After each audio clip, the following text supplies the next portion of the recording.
Deep Fill Washer Troubleshooting Washer Overfilling Solutions. Is your GE Deep Fill Washer overfilling? This issue can lead to water damage and laundry headaches. Let's explore some effective solutions. Follow these steps to fix the problem and keep your washer running smoothly. Test pressure switch. The pressure switch monitors water levels in your washer. If it fails, the washer may overfill. To test the pressure switch, turn off the power and water supply. Remove the washer's control panel. Locate the pressure switch and disconnect the hose.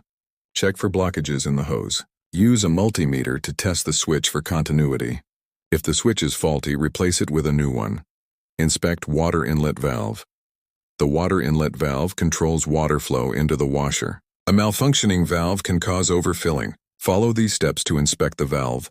Unplug the washer and turn off the water supply. Locate the water inlet valve at the back of the washer. Disconnect the hoses and electrical connectors. Check for any visible signs of damage or wear. Use a multimeter to test the valve for continuity. If the valve is damaged, replace it promptly. Check for blockages. Blockages in the washer's hoses or filters can cause overfilling.